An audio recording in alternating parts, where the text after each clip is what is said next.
dolls, welcome back to my channel and thanks so much for spending part of your day with me. In today's video, I'm sharing with you a farmhouse windmill decor sign. So if you enjoy what you see, make sure you give me a big thumbs up as it definitely helps out my channel.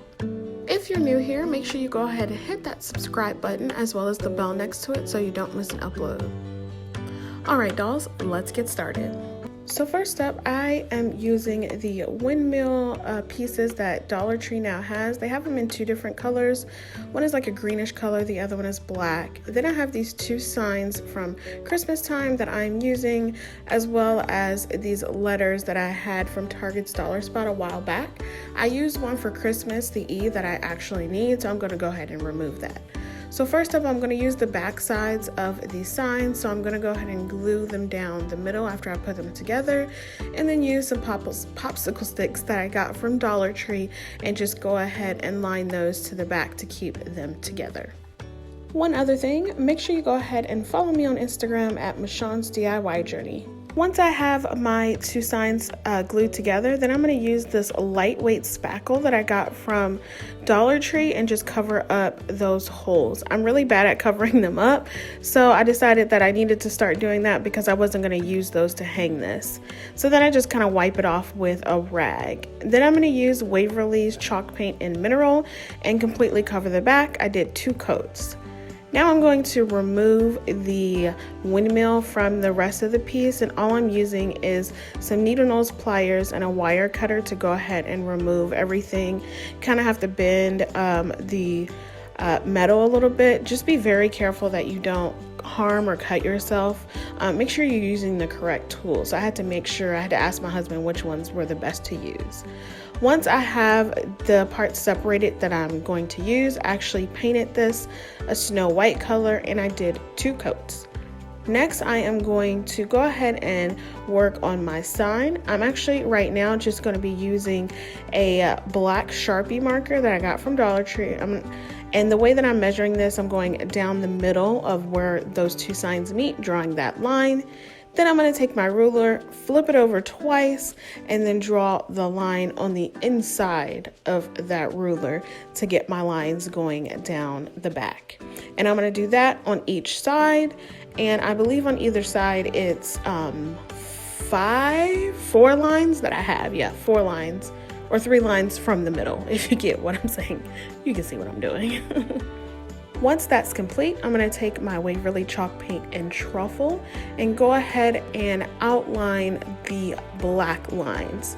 So I got these new paint brushes from Michael's, and I really like them because they have a lot of coverage over them, and I can do a lot with them on one project. So that's basically all I'm doing, is just going down and tracing the lines with that truffle color.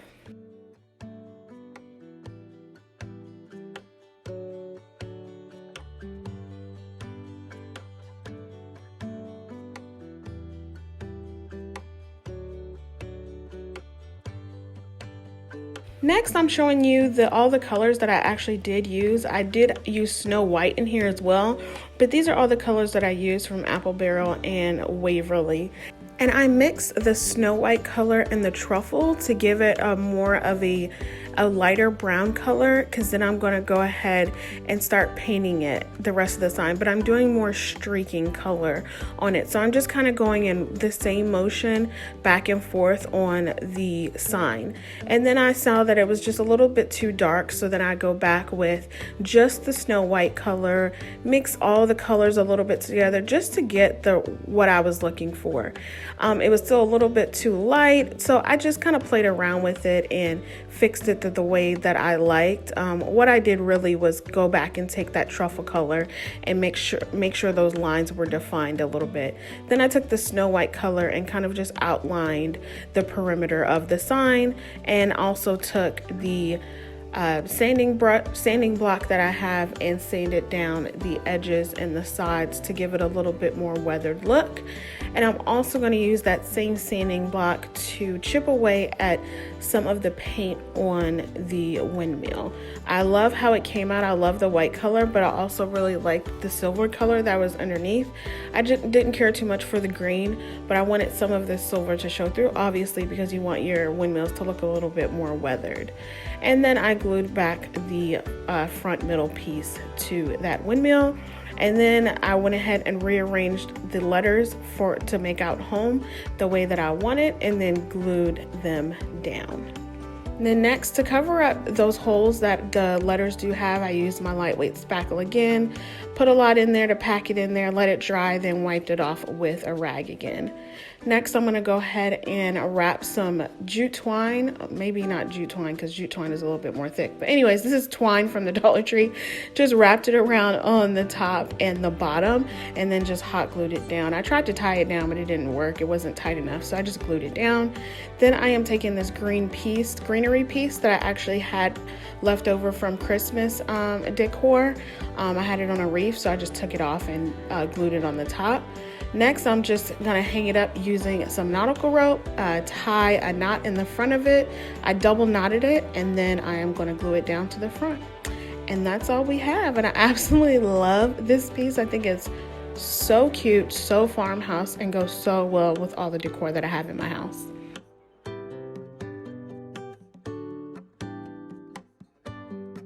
That's all I have for you today. I really hope you enjoyed it. Make sure you give me a big thumbs up and you're subscribed. I'll see you on the next one. Bye.